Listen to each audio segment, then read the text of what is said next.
Jeff Passan is a buzzkill. He works for Yahoo Sports covering baseball, and he dropped the bombshell that Shohei Ohtanis has got some issues with his elbow. I don't know if this is a precursor for Tommy John surgery, but all of a sudden sent all the writers scrambling there on, wait, what did the Angels get? Jeff joins us now. Can you give us the full diagnosis here on what exactly happened? What's this mean, Jeff? Well, I'm not a doctor. I'll preface everything by saying that. But he has a first-degree strain of his ulnar collateral ligament. Now, if you were to go and take an MRI of the 360 or so pitchers in baseball right now, hundreds of them would have similar issues in their elbow. Okay. It's just the tax of pitching. But the problem here is that it wasn't just the elbow strain, Dan. It's the fact that he needed a platelet-rich plasma shot. And when you get a PRP shot, that is essentially saying something is up in your elbow. There are a couple of guys out there who do it preventatively, but the fact is Shohei Ohtanis threw only 5 games this year because he had a hamstring injury that kept him out most of the time. When he did come back, there was a lack of control. He wasn't throwing his splitter nearly as often as he had in the past, and both of those things scream that there is an issue. And the fact that he throws regularly 98 to 100, velocity correlates very strongly with elbow issues. And I, like you said, I hate to be a buzzkill on this, but it's something that really needs to be looked at and that the Angels need to manage. Now, he's back throwing at this point. There's no thought that they're going to have to keep him out, but they're going to have to manage his workload for certain. And the Angels are going to a 6-man rotation. They've already gotten in touch with some of their other pitchers saying as much, and this is going to become a new reality in baseball, I think. We're going to see the 6-man rotation more and more as time goes on, and I think it may just become a regular thing. What did teams know before they were able to flirt with Ohtani? Were they given a physical, or did they have information on his health?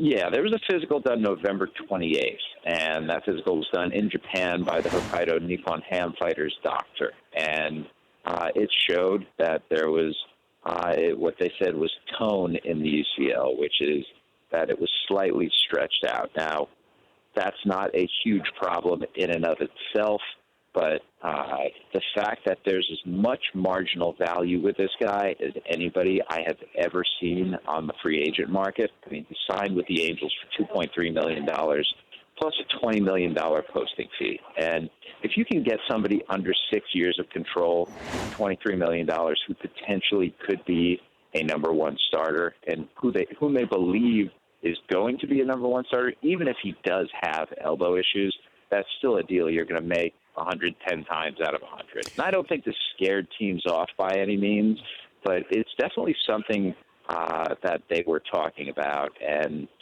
while they knew that it was there and while they were concerned about it, they felt like the upside there is so enormous. And when I say marginal value, I mean the amount of money that he's worth compared to what he's being paid.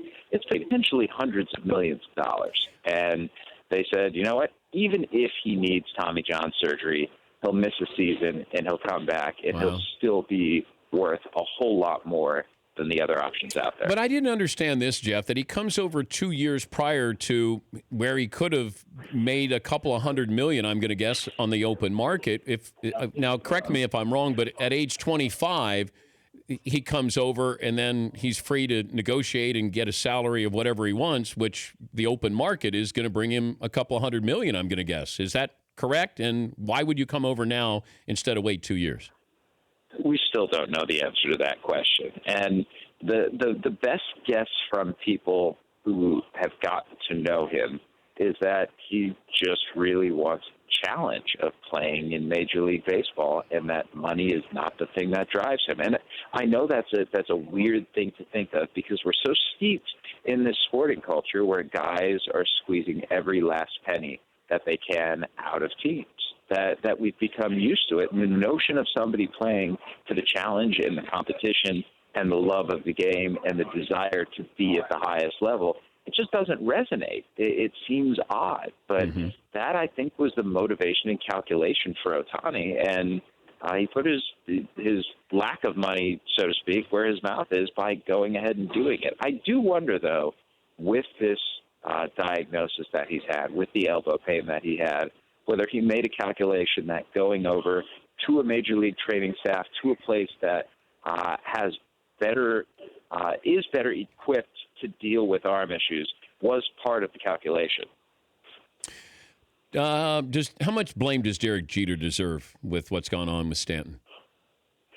A lot of it, because Derek Jeter, I wrote this. He's acting like an amateur in a game where you have to be professional, and part of this is the fact that Derek Jeter has never done this before, and that being a CEO is a lot different than being a shortstop. Derek Jeter, toward the end of his career, believed that he could play shortstop well when it was pretty evident he couldn't. And he believed that he deserved to be the number 2 hitter in the Yankees lineup when he did. And it's that confidence that drove him to be as great as he was, but it also hampered him. And right now, he's acting like the guy who's hitting 230 and says, I want to be in the middle of the lineup anyway. And I hope that for his sake, for the Marlins' sake, for Major League Baseball's sake, that he can understand and comprehend, hey, I've made some mistakes here. I should have talked with Giancarlo Stanton. I should have given him the lay of the land, what we want to do, where we want to be, what the direction of this franchise is, and gotten off to a better start with him so we could have facilitated the right kind of trade for both sides. And in the end, I think he tried to play it a little bit like a mob boss, where he says it's going to be this way because I say it's going to be this way. And it was a complete miscalculation because Giancarlo Stanton, in the end, had all the power. That no-trade clause, he wielded it the right way, and he ended up in a place he wanted to, while the Marlins ended up getting pennies on the dollar for the National League MVP. Does Jeter get a ring if the Yankees win this year? Derek Jeter is the MVP of the offseason for the New York Yankees. Thank you, Jeff. We appreciate your time. Pleasure's always mine. Thanks for having me. That's Jeff Passan, Yahoo Sports baseball columnist. For more Dan Patrick Show, tune to Audience Channel 239 on DirecTV or download the Dan Patrick Show app.